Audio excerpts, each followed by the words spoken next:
dire plus.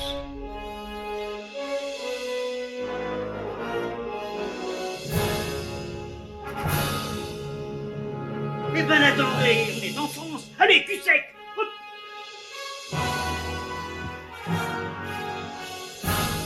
Personne ne peut le croire et pourtant c'est vrai, ils existent, ils sont là, Tarnatata. Non. Il faut qu'on pète.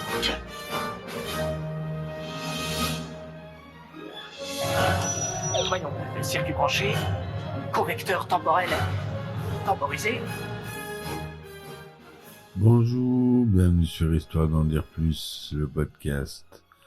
Aujourd'hui, on aborde un film que j'aime beaucoup, donc avec de l'humour noir, vous l'aurez compris. Un film avec James Cain et Kathy Bates, réalisé par Rob Reiner, sorti en 1990. C'est Misery. C'est parti mon kiki. Alors Misery, réalisé par Rob Reiner, qu'on connaît entre autres pour Stand By Me en 86, Quand Harry rencontre Sally en 89. C'est les deux films majeurs de sa filmographie. Il a été aussi acteur. Bref, c'est pas un inconnu. Donc Misery, c'est un film américain réalisé en 90. On l'a dit par Rob Reiner. C'est l'adaptation du roman du même nom de Stephen King. Romancier à succès, Paul Sheldon est le créateur de la saga Misery, série de romans à l'eau de rose, mais pour son dernier roman, il a décidé de faire mourir son personnage qui lui a apporté le succès afin de passer à autre chose. Désireux de se concentrer sur des histoires plus sérieuses, il écrit dans un chalet du Colorado un manuscrit pour un nouveau roman qui, il l'espère, lancera sa nouvelle carrière. Il prend ensuite le volant de sa voiture, une Ford Mustang 1965, sous un blizzard pour regagner New York. La visibilité sur la route étant presque nulle, il finit par avoir un accident. Inconscient, il est secouru par Annie Wilkes, une infirmière admiratrice de Misery, qui le ramène chez elle. Annie Wilkes, qui est jouée par Kathy Bates, la géniale Kathy Bates. Paul reprend conscience et se retrouve alité avec les jambes cassées et une épaule disloquée. Il est soigné par cette infirmière, apparemment bienveillante, qui vit seule dans une maison isolée et prétend être sa plus fervente admiratrice. Par gratitude, Paul laisse Annie lire son nouveau manuscrit. Tout en le nourrissant, elle est fâchée par la vulgarité de certains passages et renverse de la soupe sur lui, mais elle s'excuse. Peu de temps après, Annie lit le dernier roman Misery et découvre à sa grande colère que son héroïne préférée meurt à la fin du livre. Elle révèle à Paul que personne ne sait où il est et l'enferme dans sa chambre. Le lendemain matin, Annie force Paul à brûler son nouveau manuscrit. Quand il va assez bien pour sortir du lit, elle insiste pour qu'il écrive un nouveau roman intitulé « Le retour de Misery », dans lequel il ramène le personnage à la vie. Paul se soumet, pensant qu'Annie pourrait le tuer. Et un jour, alors qu'Annie n'était pas là, Paul explore la maison et commence à stocker ses analgésiques. Il essaie d'empoisonner Annie pendant le dîner, mais échoue. Paul trouve plus tard un album de coupures de journaux sur le passé d'Annie. Il découvre qu'elle a été jugée pour la mort de plusieurs nourrissons, mais a été acquittée faute de preuves. Annie drogue ensuite Paul et l'attache au lit. Quand il se réveille, elle dit qu'elle sait qu'il est sorti de sa chambre et lui casse les chevilles avec une masse pour l'empêcher de s'échapper à nouveau. Le shérif local, Buster, enquête sur la disparition de Paul lorsqu'un commerçant informe le shérif qu'il a vendu à Annie des quantités considérables de papier pour machine à écrire. Buster rend visite à Annie. Lorsqu'il trouve Paul drogué au sous-sol, Annie tue Buster et dit à Paul qu'ils doivent mourir ensemble. Il feint d'être d'accord, mais demande d'abord de finir le roman. Il cache un bidon d'essence à briquer dans sa poche. Lorsque le manuscrit est terminé, Paul demande une cigarette et une coupe de champagne. En allumant l'allumette qu'Annie lui donne, Paul met le feu au manuscrit et comme Annie se précipite pour l'éteindre, il la frappe sur la tête avec la machine à écrire. Ils se battent et Annie est tuée. 18 mois plus tard, Paul, qui marche maintenant avec une canne, rencontre son agent, Marcia, dans un restaurant de New York. Les deux discutent de son nouveau roman. Marcia demande s'il envisageait un livre de non-fiction sur sa captivité, mais Paul décline. En voyant une serveuse, il l'imagine avec le visage d'Annie. La serveuse lui dit qu'elle est sa plus fervente admiratrice. Voilà comment on peut résumer le film, qui dure 107 minutes. J'ai fait un résumé assez court, exprès. Rob Reiner a réussi à instiguer une tension dans le film qui est montante, comme il y a dans le roman, j'ai lu le roman. On retrouve à la direction de la photographie un certain Barry Sonnenfeld, qui en 90 n'était pas très connu, mais qui deviendra le réalisateur de Men in Black, que vous connaissez tous.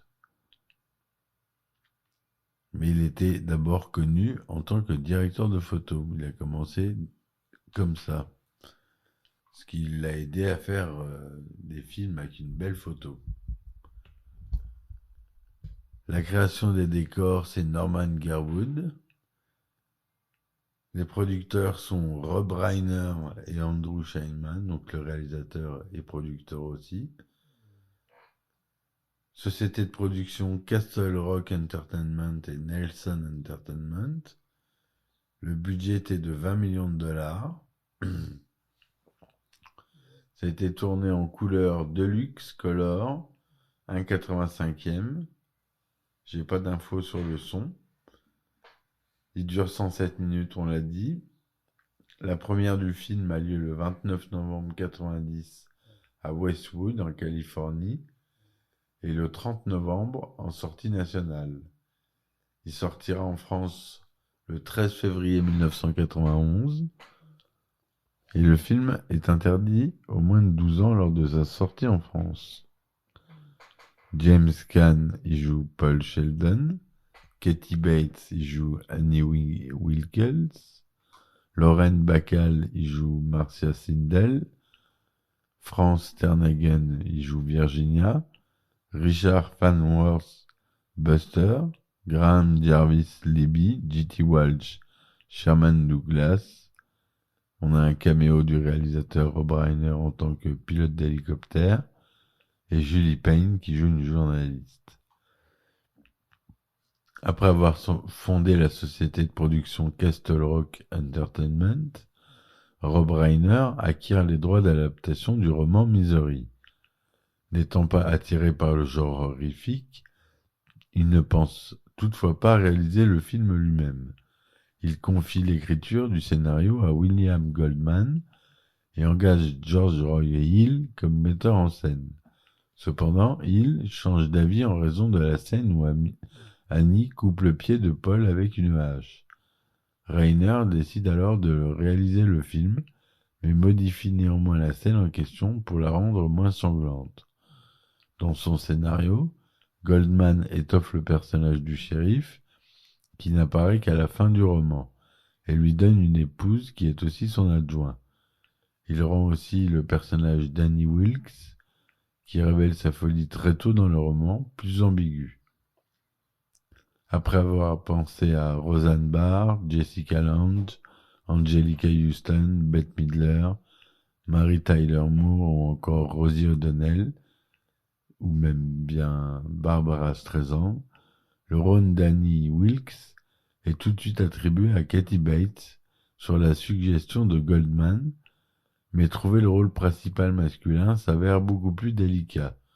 Selon William Goldman, le rôle de Paul Sheldon est proposé à Jeff Daniels, Ed Harris, John Hurt, William Hurt, Kevin Kline, Michael Douglas, Harrison Ford, Morgan Freeman, Mel Gibson, Dustin Hoffman, Robert Klein, Robert De Niro, Bill Murray, Ed O'Neill, Al Pacino, Richard Dreyfuss, Gene Hackman, Robert Redford, Denzel Washington et même à Bruce Willis, qui déclinèrent tous pour diverses raisons.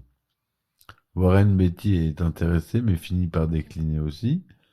Jack Nicholson fut également évoqué pour le rôle de Paul Sheldon, mais déclina l'offre puisqu'il ne souhaitait pas tourner une deuxième fois dans une adaptation de Stephen King après Shining. Le rôle échoua donc alors à James Caan, qui a besoin de relancer sa carrière. Le tournage se déroule durant l'été 90 à Los Angeles et à Reno. Le film a connu le succès commercial, rapportant environ 61 276 000 $ en Amérique du Nord pour un budget de 20 millions. En France, il a réalisé 357 000 entrées. Il a reçu un accueil critique favorable, recueillant 88% de critiques positives, avec une note de 7,4 sur 10 sur une base de 52 critiques sur Rotten Tomatoes. Il a eu les 2020 Awards de la meilleure actrice pour Kathy Bates, Chicago Film Critics Association Awards pour la meilleure actrice Kathy Bates, le Dallas Fort Worth Critics Association pour Kathy Bates, Golden Globe de la meilleure actrice dans un film dramatique pour Kathy Bates, et même, pour finir, le grand final, Oscar de la meilleure actrice pour Kathy Bates. Et oui, ce film a un Oscar. Il faut dire que la performance de Kathy Bates est totalement excellente dans ce film. Elle a été nommée à plusieurs reprises pour meilleur film d'horreur, meilleur premier acteur, meilleure actrice, dans un second rôle, meilleur scénario. En 2018, Misery demeure la seule adaptation de Stephen King à avoir reçu un Oscar, celui de la meilleure actrice comme on vient de le dire. Dans le film, Annie Wilkes brise les 2 chevilles de Paul Sheldon, contrairement au livre où il est amputé avec une hache. C'est la seconde fois que Rob Reiner adapte une œuvre de Stephen King. En 1986, comme je vous l'ai dit tout à l'heure, il a réalisé Stand By Me, d'après Le Corps, un roman court paru dans le recueil Différentes saisons. C'est le dernier film que Barry Sonnenfeld fait en tant que directeur de la photographie. Il deviendra par la suite réalisateur et tournera entre autres La famille Adams, Men in Black, comme on l'a dit, et Wild Wild West. Le scénario du 2e épisode de Profession critique, une liaison dangereuse, une liaison dangereuse misérable, parodie le film. Voilà ce que je voulais vous dire sur ce film intéressant à voir, qui a une montée en puissance tout au long du film, pour finir sur un super cliffhanger. On s'attend à ce qui va arriver, il n'y a pas de retournement de situation, mais c'est formidablement bien filmé, et je vous conseille vivement de le voir. Voilà mes amis, j'espère que cette chronique vous aura plu. N'hésitez pas à laisser des likes et mettre des commentaires. Ça m'aide beaucoup à vous proposer les films qui vous plaisent ou ceux que vous connaissez pas encore, comme celui-ci qui est pas très connu, mais qui a reçu un Oscar tout de même. Voilà, je vous dis merci, à très vite et ciao ciao. histoire m'en dire plus.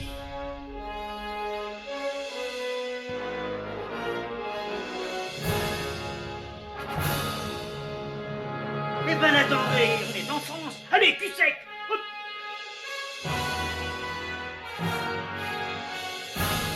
Personne ne peut le croire et pourtant c'est vrai, ils existent, ils sont là, Tarnatata. No. No. Il faut qu'on pète.